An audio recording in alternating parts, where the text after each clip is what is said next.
അച്ഛൻ ഇതൊന്ന് തീർത്ത് തരാമെന്ന് ചോദിച്ചു. അപ്പൊ ഞാൻ ഉറപ്പായിട്ട് നമ്മൾ തീർത്ത് കൊടുക്കും. ആ വീട് പണിതപ്പോഴും ഏകദേശം 4-5 ലക്ഷം രൂപയോളം ചെലവായിരുന്നു. അതിന്റെ എഗ്രിമെന്റും കാര്യങ്ങളൊക്കെ ഉണ്ട്. പിന്നെ 40 ഷോപ്പുകൾ തുറന്ന് നിങ്ങൾക്കറിയാം, എനിക്ക് ശത്രുക്കൾ ജുവലർക്കാരുണ്ട്. എന്റെ ഓപ്പോസിറ്റുള്ള ജുവലർക്കാർ ഒത്തിരി ശത്രുക്കളുണ്ട്. അവരെന്തെങ്കിലും നക്കാപ്പിച്ച കൊടുത്തിട്ട് ഇവരെ കൊണ്ട് ചെയ്യിപ്പിക്കുന്നതാവാം. എനിക്കത് സാരമില്ല, ഞാൻ ഇതിനെ കുറിച്ച് അന്വേഷിക്കാൻ പോയില്ല. പിന്നെ ഇവരൊക്കെ എന്നെ കൊണ്ട് വിറ്റ് ജീവിക്കുകയാണെങ്കിൽ, അല്ലെങ്കിൽ ഇവരൊക്കെ എന്നെ കൊണ്ട് വിറ്റ് റീച്ചാക്കി ഒരു നേരത്തെ ആഹാരം കഴിക്കാൻ. ഈ ടോണി അച്ചായനെ നിങ്ങൾക്ക് എല്ലാവർക്കും അറിയാമെന്ന് ഞാൻ വിചാരിക്കുന്നു. ഈ ഒരു മനുഷ്യനെ അറിയാത്തവർ വളരെ ചുരുക്കമാണ്. കാര്യം ഒരുപാട് പാവപ്പെട്ട ആൾക്കാരെ വീട്ടിൽ പോയി സഹായിക്കുന്നു.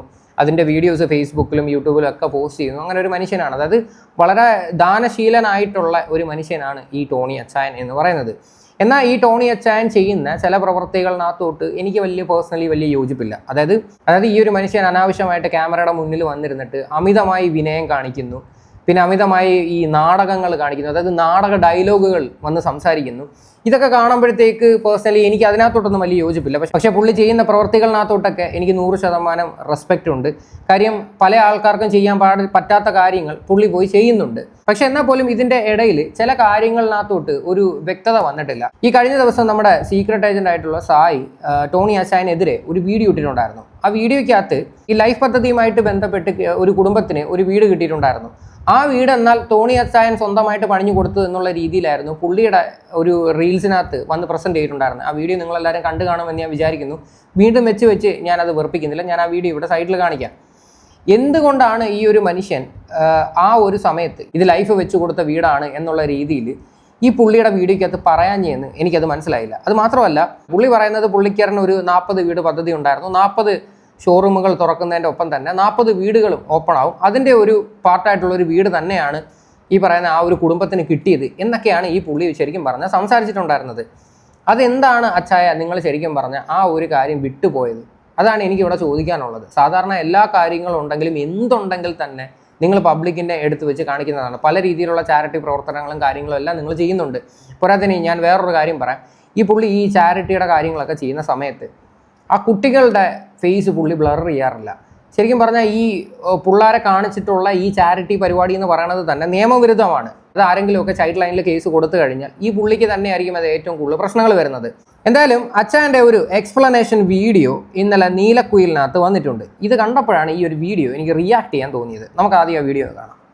നിങ്ങൾ എന്തെങ്കിലും എന്നെ ഇട്ടോ, യൂട്യൂബിലോ എന്ത് വേണമെങ്കിലും ഇട്ടോ, ഒറ്റ കാര്യമുള്ളൂ. ഇനിയും കുറെ പാവങ്ങളെ സഹായിക്കുന്നുണ്ട്. ജെറ്റിയും കാര്യങ്ങളൊക്കെ ഒഴിവാക്കാനുണ്ട്. അതുപോലെ വിദ്യാഭ്യാസം ചെയ്ത് ദയവ് ചെയ്ത് അതിലെന്നെ വിട്ടോ. നിങ്ങൾ എന്തെങ്കിലും പറഞ്ഞോ, എനിക്ക് ഒരു കുഴപ്പമില്ല, സന്തോഷത്തോടെ ഞാൻ സ്വീകരിക്കുന്നു.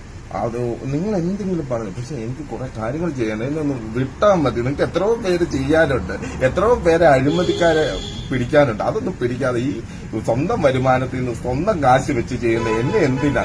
ഞാൻ നാളെ ചെയ്തില്ലെങ്കിൽ ചെയ്തില്ലെന്നല്ലേ ഉള്ളൂ, അല്ലെ? ചെയ്തില്ലെങ്കിൽ നിർത്തി, ചാരിറ്റി നിർത്തി, ചെയ്തില്ല, അത്രേ ഉള്ളൂ. അതിന് ആട്ടേന്ന് ഫണ്ട് മേടിച്ചിട്ടല്ലല്ലോ ചെയ്ത്. അതുകൊണ്ട് ഞാൻ ചോദിക്കുന്നത്, 40 വീട് ചെയ്തിട്ട് ഒരു വീട് പറ്റിച്ച് 39 വീട് ആത്മാർത്ഥമായിട്ട് ചെയ്തു. കഷ്ടം. ശരിക്കും പറഞ്ഞാൽ ഇങ്ങനെ ഒരു അലിഗേഷൻ വരുന്ന സമയത്ത് അച്ചായൻ ചെയ്യേണ്ടതെന്ന് പറഞ്ഞു കഴിഞ്ഞാൽ വളരെ വ്യക്തമായിട്ട് ക്ലാരിറ്റി ആയിട്ട് അതിൻ്റെ പൈസ കൊടുത്തതിൻ്റെ ഡീറ്റെയിൽസ് ഉൾപ്പെടെ എടുത്ത് വെച്ചിട്ട് അത് പ്രൂവ് ചെയ്യാനാണ് നിങ്ങളിവിടെ ശ്രമിക്കേണ്ടത്. പിന്നെ നിങ്ങൾ ഇവിടെ പറഞ്ഞു വെക്കുന്നത് എന്നെ വെറുതെ വിടും, എനിക്ക് ഒരുപാട് ചാരിറ്റി ചെയ്യാനുണ്ട്, എനിക്ക് കുറേ കാര്യങ്ങൾ ചെയ്യാനുണ്ട് എന്നും പറഞ്ഞിട്ട് ഭയങ്കര അമിതമായി വിനയം കാണിച്ചിട്ട് ഇങ്ങനെയൊക്കെയുള്ള ഡയലോഗുകൾ പറഞ്ഞു കഴിഞ്ഞാൽ അത് ഉൾക്കൊള്ളാനായിട്ട് എന്നെ കൊണ്ട് പറ്റത്തില്ല. ഈ ഒരു വീഡിയോ കണ്ടിട്ട് ഒരു പക്ഷേ കുറേ ആൾക്കാർക്ക് ഇഷ്ടപ്പെട്ട് കാണത്തില്ല. കുറേ ആൾക്കാർ ഇനി എന്നെ തെറി വിളിക്കും. അതായത് നിന്നെ കൊണ്ട് പറ്റിയോ ഇങ്ങനെ ചെയ്തു കൊടുക്കാൻ, നീയൊക്കെ ചെയ്തു കൊടുക്കുന്നുണ്ടോ എന്നൊക്കെയുള്ള ഒരു ചോദ്യമായിട്ടായിരിക്കും പല ആൾക്കാരും ഇവിടെ വരാൻ പോകുന്നത്. പ്രത്യേകിച്ച് ഫേസ്ബുക്കിലുള്ള കുറേ നാറികൾ ഇപ്പോൾ ഇതിൻ്റെ താഴെ വന്ന് പൂരത്തെറിയായിരിക്കും എഴുതി വിടാൻ പോകുന്നത്. അങ്ങനെ തെറി വിളിക്കാനായിട്ട് താല്പര്യമുള്ള ആരെങ്കിലുമൊക്കെ ഉണ്ടെങ്കിൽ നീയൊക്കെ ഇൻബോക്സിൽ വന്നാൽ മതി, അതിനുള്ള മറുപടി ഞാൻ നിനക്കൊക്കെ തരാം. അപ്പോൾ എന്തായാലും ഈ ഒരു വിഷയത്തിലോട്ട് വന്നാൽ ഒരു അലിഗേഷൻ നമ്മുടെ പേരിൽ വരുമ്പോഴത്തേക്ക് തീർച്ചയായിട്ടും നമ്മളത് ക്ലാരിറ്റി കൊടുക്കുക. അതിനെ പ്രത്യേകിച്ച് ചാരിറ്റി ചെയ്യുമെന്ന് പറയണത് അത്ര നിസ്സാരപ്പെട്ട കാര്യമല്ല. ചാരിറ്റി ചെയ്യുന്ന സമയത്ത് പല സ്ഥലങ്ങളിൽ നിന്നും നമുക്ക് ഫണ്ട് വരും. അതായത് വിദേശ രാജ്യങ്ങളിലൊക്കെ ഉള്ള ഒരുപാട് ആൾക്കാർ ഇത്തരത്തിലൊക്കെയുള്ള വീഡിയോകൾ കാണുമ്പോഴത്തേക്ക് അവർക്ക് മനസ്സിൽ ഭയങ്കര രീതിയിൽ സഹതാപം തോന്നിയിട്ട് അവർ പൈസ അയച്ചു കൊടുക്കുകയൊക്കെ ചെയ്യും. പിടിയിട്ടില്ലേ? അപ്പം ഈ ചാരിറ്റി ചെയ്യേണ്ട സമയത്ത് നമ്മൾ ഏറ്റവും കൂടുതൽ ട്രാൻസ്പെറൻ്റ് ആവേണ്ടത് ഈ പറയുന്ന പൈസയുടെ വിഷയത്തിലാണ്. അപ്പം ഇങ്ങനെയൊക്കെയുള്ള അലിഗേഷൻ വരുമ്പം നിങ്ങൾ ഇങ്ങനെ വന്ന് സംസാരിക്കാതെ നിങ്ങൾ വളരെ വ്യക്തതയോടെ കൂടിയിട്ട് ഒരു മറുപടി കൊടുക്കുക. കാര്യം നിങ്ങൾ ചിന്തിച്ചാൽ മതി. നിങ്ങൾ തന്നെ ചിന്തിക്കുക. 40 40 ഷോപ്പ് തുടങ്ങി. ഇന്ന് 40ാമത്തെ ഷോപ്പാണ്. 40 ഷോപ്പ് തുടങ്ങി 40 കടയും ഞാൻ പണിത്. ശരിയാണല്ലോ. 40 ഷോപ്പ് പണിതപ്പോൾ 40 വീട് ഞാൻ പണിത് കൊടുത്തു. 40 വീട് പണിയുമ്പോൾ സ്വാഭാവികമായിട്ട് 2-3 വീടുകൾ തറ പണിത വീടുകളായിരിക്കും. അപ്പൊ അവരെന്നോട് കരഞ്ഞു പറഞ്ഞിട്ടുണ്ട്, അച്ഛാ ഇതൊന്ന് തീർത്ത് തരാമെന്ന് ചോദിച്ചു. അപ്പൊ ഞാൻ ഉറപ്പായിട്ട് നമ്മൾ തീർത്ത് കൊടുക്കും. ആ വീട് പണിതപ്പോഴും ഏകദേശം 4-5 ലക്ഷം രൂപയോളം എനിക്ക് ചെലവായിരുന്നു. അതിന്റെ എഗ്രിമെന്റ് കാര്യങ്ങളൊക്കെ ഉണ്ട്. പിന്നെ 40 ഷോപ്പുകൾ തുടങ്ങുമ്പോൾ നിങ്ങൾക്കറിയാം, എനിക്ക് ശത്രുക്കൾ ജുവലർക്കാരുണ്ട്. എന്റെ ഓപ്പോസിറ്റുള്ള ജുവലർക്കാർ ഒത്തിരി ശത്രുക്കളുണ്ട്. അവരെന്തെങ്കിലും നക്കാപ്പിച്ച കൊടുത്തിട്ട് ഇവരെ കൊണ്ട് ചെയ്യിപ്പിക്കുന്നതാവാം. ബെസ്റ്റ്. ഈ ജുവലറിക്കാർ നക്കാപ്പിച്ച കൊടുത്തിട്ട് യൂട്യൂബേഴ്സിനെയും കൊണ്ട് ഈ അച്ഛനെതിരെ വീഡിയോ ചെയ്യിപ്പിക്കുവാണ് എന്ന തരത്തിലാണ് ഈ മനുഷ്യൻ വന്ന് പറയുന്നത്. അച്ഛൻ്റെ അടുത്ത് ഞാൻ ഇനി വേറൊരു കാര്യം പറയാം. ഈ അച്ഛനെതിരെ സായി ഒരു വീഡിയോ ഇട്ടിട്ടുണ്ടായിരുന്നല്ലോ. ആ വീഡിയോ ചെയ്ത് കഴിഞ്ഞതിന് ശേഷം അവൻ ഒരുപാട് ഡീറ്റെയിൽസ് നിങ്ങളെ ചുറ്റിപ്പറ്റി കിട്ടിയിട്ടുണ്ടായിരുന്നു. അതായത് പല പല കാര്യങ്ങൾ, നിങ്ങളുടെ ബിസിനസ് ആയിക്കോട്ടെ, വേറെ പല കാര്യങ്ങളായിക്കോട്ടെ, ഒരുപാട് കാര്യങ്ങൾ കിട്ടിയിട്ടുണ്ടായിരുന്നു. അതൊന്നും വന്ന് അവൻ പബ്ലിക്കിൻ്റെ മുന്നിൽ പറയാത്തത് അത് അവൻ്റെ മാന്യതയായിട്ടാണ് എനിക്കറിയാനായിട്ട് സാധിച്ചത്. അത് കാര്യം എനിക്കറിയാം എന്തൊക്കെ കാര്യങ്ങളെന്ന്. അതൊരു പക്ഷേ ഏതെങ്കിലും ഒരു ദിവസം അത് പുറത്തു വിടേണ്ട ഒരു സാഹചര്യം വന്നു കഴിഞ്ഞാൽ അവൻ പുറത്തു വിടുമായിരിക്കാം. പക്ഷെ നിങ്ങളിപ്പം പറയുന്ന ഈ ഡയലോഗ് ഉണ്ടല്ലോ, ഈ നക്കാപ്പിച്ച കൊടുത്തിട്ട് യൂട്യൂബേഴ്സിനെ കൊണ്ട് ചെയ്യിപ്പിക്കുവാണെന്ന്. ഇങ്ങനെ നക്കാപ്പിച്ച മേടിച്ചിട്ട് ഒരു യൂട്യൂബേഴ്സിന് ഇങ്ങനെ വീഡിയോ ചെയ്യേണ്ട ഒരു ഗതികേടില്ല. അത് നിങ്ങൾ ആദ്യം മനസ്സിലാക്കിക്കോ. പിന്നെ നിങ്ങൾ പറയുന്നുണ്ട് ഇതണക്ക് എന്തുവരുന്നു, ചില വീടുകളിൽ തറക്കല്ലിട്ട വീടുകളുണ്ട്, പക്ഷേ അതിൻ്റെ ബാക്കി പണികളും കൂടെ ചെയ്യാനായിട്ട് സഹായിക്കണമെന്ന് പറഞ്ഞ് കരഞ്ഞ് കാല് പിടിക്കുമ്പോൾ നമ്മൾ ചെയ്യുന്നതാണ് എന്നുള്ള രീതി നിങ്ങൾ പറയുന്നുണ്ട്. നിങ്ങൾ എത്ര പൈസ ഇൻവെസ്റ്റ് ചെയ്യുന്നത് നിങ്ങൾ വളരെ വ്യക്തമായിട്ട് പറയുന്നുണ്ട്. എന്നാൽ നിങ്ങൾ എന്തുകൊണ്ടാണ് ഈ പറയുന്ന ലൈഫിൻ്റെ ഭാഗമായിട്ട് കിട്ടിയ വീടാണ് എന്ന് നിങ്ങൾ പബ്ലിക്കിൻ്റെ മുന്നിൽ പറയാത്തത്? ഞാൻ ബാക്കി പണി ചെയ്ത് കൊടുക്കാൻ വേണ്ടി കാശ് കൊടുക്കുവാണെന്ന് നിങ്ങൾക്കത് പറഞ്ഞു കഴിഞ്ഞാൽ തീരുന്ന പ്രശ്നമല്ല ഉള്ളോ. ബാക്കിയെല്ലാം ഞാൻ നിങ്ങളെ അക്സെപ്റ്റ് ചെയ്യാം. കാര്യം നിങ്ങളുടെ മനസ്സും ബാക്കി പാവപ്പെട്ടവരെല്ലാം നിങ്ങൾ ഈ പറയുന്ന രീതിയിൽ നിങ്ങൾ സഹായിക്കുന്നുണ്ട്. അതിനൊന്നും ഞാൻ കുറ്റം പറയുന്നൊന്നുമില്ല വലിയ രീതിയിൽ. പക്ഷേ ഇങ്ങനെയൊക്കെയുള്ള കാര്യങ്ങൾക്ക് നിങ്ങൾ ക്ലാരിറ്റി വരുത്തണം എന്നുള്ള രീതിയിൽ മാത്രമേ എനിക്ക് അഭിപ്രായമുള്ളൂ. പിന്നെ ഈ അനാവശ്യമായിട്ട് ഈ പറയുന്ന രീതിയിലുള്ള ഈ ഡയലോഗ്, ഓവറായിട്ടുള്ള വിനയം, അമിതമായി വിനയം കാണിക്കുന്ന ഒരു മനുഷ്യരെ നമ്മൾ വിശ്വസിക്കാൻ പാടില്ല. അത് ഞാൻ പറയാതെ തന്നെ നിങ്ങൾക്ക് എല്ലാവർക്കും അറിയാം എന്ന് ഞാൻ വിചാരിക്കുന്നു.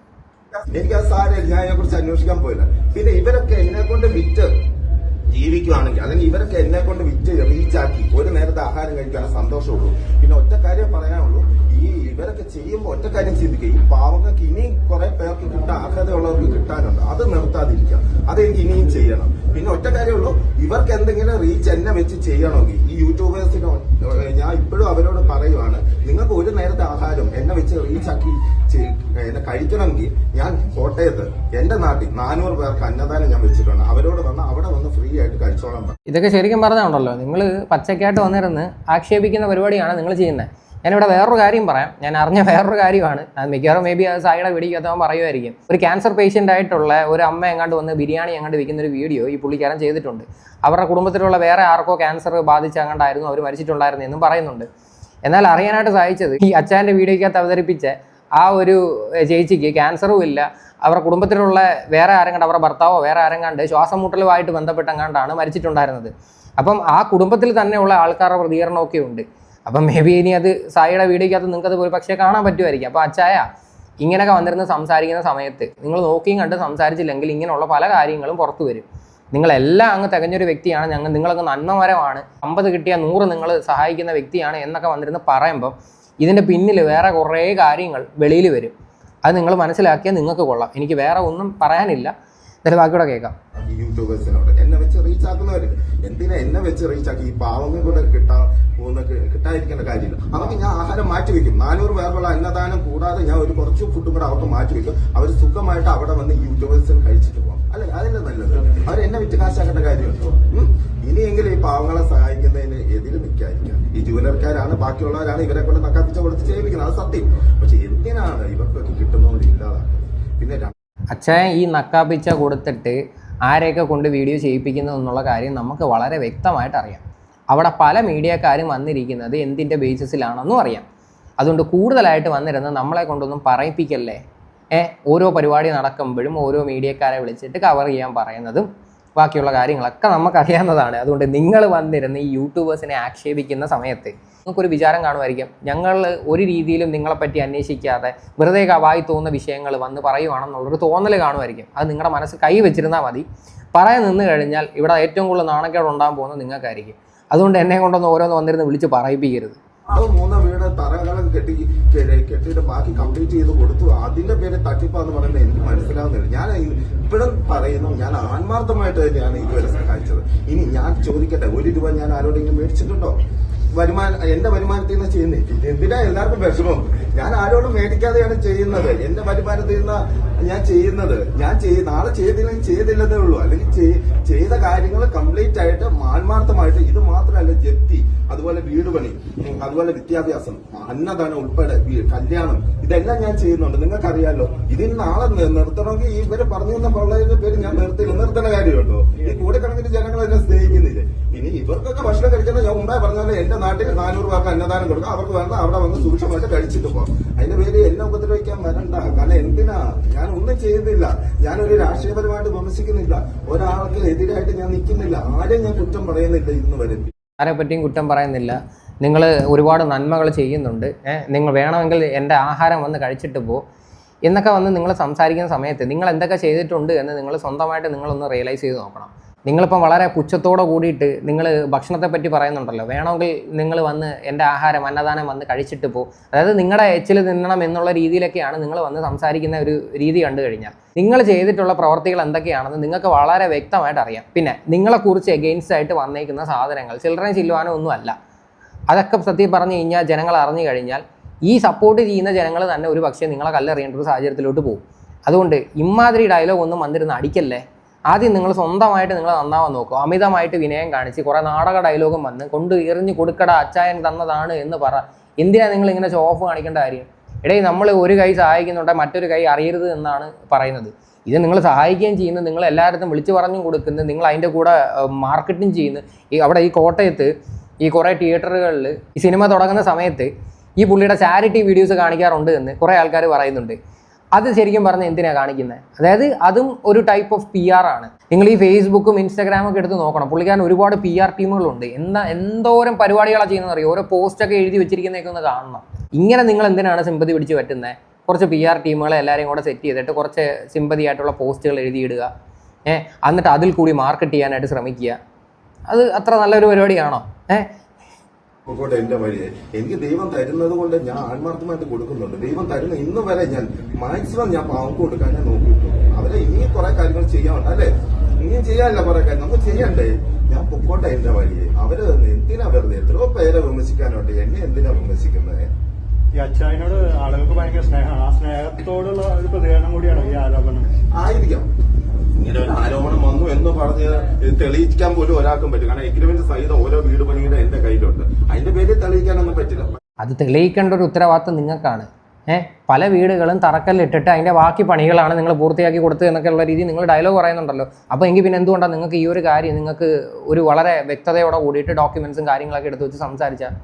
അതല്ലേ ഇതിനകത്ത് ചെയ്യേണ്ട. ഒരു അലിഗേഷൻ വന്നു കഴിഞ്ഞാൽ നമ്മൾ പബ്ലിക്കിൻ്റെ മുന്നിൽ ക്ലിയർ ചെയ്ത് കൊടുക്കുക. പ്രത്യേകിച്ച് ചാരിറ്റി പോലത്തുള്ള കാര്യമാണ് ചെയ്യുന്നത്. നാളെ ഒരു കാലത്ത് എത്ര നല്ലത് ചെയ്തു എന്ന് പറഞ്ഞു കഴിഞ്ഞാലും ചീത്തപ്പേര് കേൾക്കുന്ന ഒരു ഫീൽഡാണ് ഈ ചാരിറ്റി. അപ്പം ഇവിടെ ഈ പൈസ കിട്ടുന്ന കാര്യങ്ങളായാലും എന്ത് തന്നെ ആയാലും ഒരു വളരെ ട്രാൻസ്പെറൻ്റ് ആയിട്ട് നിങ്ങൾ ജനങ്ങളെ അത് ബോധ്യപ്പെടുത്താനാണ് ശ്രമിക്കേണ്ടത്. അല്ലാതെ വന്നിരുന്ന് ഇങ്ങനെയൊക്കെയുള്ള ഡയലോഗൊക്കെ അടിച്ചു കഴിഞ്ഞാൽ അതൊന്നും ഉൾക്കൊള്ളാൻ പറ്റുന്ന ഒരു കാര്യമൊന്നുമല്ല. പക്ഷെ എന്നിരുന്നാലും തന്നെ നമ്മളിപ്പോൾ തളർത്താൻ നോക്കില്ല. നമ്മൾ ആർക്കും ഒരു ചതിയും ഞാൻ ചെയ്യാൻ പോകുന്നില്ല. ആത്മാർത്ഥമായിട്ട് തന്നെ ഇന്ന് വരെ എല്ലാ കാര്യങ്ങളും ചെയ്ത് ജനങ്ങൾ സ്നേഹിക്കുന്നു. അതുകൊണ്ട് തന്നെ ഞാനൊരു സിനിമയിൽ അഭിനയിച്ചിട്ടോ അല്ലെങ്കിൽ ഞാൻ ഒരു പാട്ടുകാരനായിട്ടോ അല്ല ജനങ്ങൾ എന്നെ സ്നേഹിക്കുന്നത്. ഞാൻ നല്ലത് ചെയ്യുന്നത് കൊണ്ട്, ആത്മാർത്ഥമായിട്ട് ചെയ്യുന്നതുകൊണ്ടാണ് ജനങ്ങൾ എന്നെ സ്നേഹിക്കുന്നത്. അതുകൊണ്ട് ഇല്ലാതാക്കേണ്ട കാര്യമുണ്ടോ ഈ യൂട്യൂബർക്കൊക്കെ? എന്താണെന്ന് എനിക്കറിയില്ല. ആരാ ഇത് ചെയ്തതെന്ന് അറിയില്ല. നിങ്ങളിപ്പോ ചോദിച്ചതിന്റെ മറുപടി ആയിട്ടാണ് ഞാൻ പറഞ്ഞത്. എന്തെങ്കിലും ആയിക്കോട്ടെ. കുറെ പേർക്കൂടെ ഇനിയും പോകാനുണ്ട്. കുറെ കല്യാണങ്ങൾ ഞാൻ ഫിക്സ് ചെയ്ത് വെച്ചിരിക്കുകയാണ് മുന്നോട്ട്. അതൊക്കെ ഒന്ന് നടത്തിക്കോട്ടെ. ഇത് കളയരുതേ. അതെ പ്ലീസ് എന്നാ പറയാ, ഇത് കളയാതിരിക്കുക. നിങ്ങൾ ആർക്കും ഒരു ചേതയില്ലാത്ത ഉപകാരമാണ്. ആരെയും ഞാൻ വിമർശിക്കാൻ വരുന്നില്ല. പിന്നെ എന്തിനാ എന്നെ വിമർശിക്കുന്നത് എനിക്ക് മനസ്സിലാവുന്നില്ല കേട്ടോ. ഞാൻ ഒന്നും ഇതായിട്ട് പറഞ്ഞില്ല. ആരെയും കുറ്റപ്പെടുത്താൻ ഞാൻ ഇന്നുവരെ കുറ്റപ്പെടുത്താൻ നിങ്ങൾ കണ്ടിട്ടുമില്ല. ഞാൻ എന്റെ വഴി ഒന്ന് പോകും. അയ്യോ, ഞാൻ കുറ്റപ്പെടുത്താറില്ല, ഞാൻ അങ്ങനെ ചെയ്തിട്ടില്ല. ഈ പുള്ളിയുടെ ഈ വിനയവും ഈ ഒരു എന്ത് പറയണ്ട ഈ ഒരു അഭിനയമൊക്കെ കണ്ടിട്ട് നിങ്ങൾക്കൊന്നും ഫീൽ ചെയ്യുന്നില്ലടേ. എനിക്ക് മനസ്സിലാകാൻ പറ്റുന്നില്ല. കാര്യം നമ്മളെയൊക്കെ നാട്ടിൽ ഈ മരിച്ച സമയത്ത് കരയുന്നത് പോലും നാടകമാണ് എന്ന് പല ആൾക്കാരും പറഞ്ഞിട്ടുണ്ട്. അതായത് സ്വന്തം കൂടപ്പിറപ്പുകൾ മരിക്കുന്ന സമയത്ത് ചിലവരുടെ കരച്ചിൽ കാണുമ്പോൾ നാടകമാണെന്ന് വരെ അന്ന് പല രീതിയിലും കമൻറ്റ് ഇട്ടേക്കുന്ന ആൾക്കാരാണ്. അപ്പം ഈ അച്ചായൻ്റെ അഭിനയവും കാര്യങ്ങളൊക്കെ കണ്ടിട്ട് നിങ്ങൾക്കൊന്നും മനസ്സിലാവുന്നില്ലേ എന്നാണ് എനിക്ക് ചോദിക്കാനുള്ളത്. പിന്നെ ഇതിനകത്ത് അച്ചായൻ പറയുന്നുണ്ട് ഏത് യൂട്യൂബറാണ് ഇത് ചെയ്തതെന്ന് പോലും അറിയത്തില്ല എന്ന് പറയുന്നുണ്ട്. എന്നാൽ ഈ അച്ചായൻ്റെ ഇൻസ്റ്റാഗ്രാം പ്രൊഫൈലിൽ നിന്ന് തന്നെ സായി എടുത്ത് ഈ ഒരു വിഷയത്തിൽ പേഴ്സണലി ചാറ്റ് ചെയ്ത് സംസാരിക്കുകയൊക്കെ ചെയ്തിട്ടുണ്ട്. അപ്പോൾ ശരിക്കും പറഞ്ഞാൽ നിങ്ങൾ ആരെയാണ് ഇവിടെ മണ്ടനാക്കാനായിട്ട് നോക്കുന്നത്? നിങ്ങൾ ചെയ്യുന്ന ചാരിറ്റിയോടൊക്കെ നമുക്ക് സത്യം പറഞ്ഞാൽ റെസ്പെക്റ്റ് ഉണ്ട്. പക്ഷേ ഇങ്ങനെയൊക്കെയുള്ള സീരിയസ് അലിഗേഷൻസ് വരുമ്പോൾ പ്രോപ്പറായിട്ട് അതിനൊരു ഉത്തരവാണ് നിങ്ങൾ കൊടുക്കേണ്ടത്. അല്ലാതെ ചുമ്മാതെ വന്ന് ഇങ്ങനെയൊക്കെയുള്ള ഡയലോഗൊക്കെ അടിച്ചു കഴിഞ്ഞാൽ ഒരു മനുഷ്യരും വിശ്വസിക്കാൻ പോകുന്നില്ല. എന്തായാലും ഇത്രയാണ് അച്ചായൻ്റെ വിഷയങ്ങൾ. എന്തായാലും ഈ ഒരു വിഷയമായിട്ട് ബന്ധപ്പെട്ട് നിങ്ങളുടെയൊക്കെ അഭിപ്രായങ്ങൾ എന്താണെന്ന് വെച്ചാൽ നിങ്ങൾ തീർച്ചയായിട്ടും കമൻറ്റ് ചെയ്യും.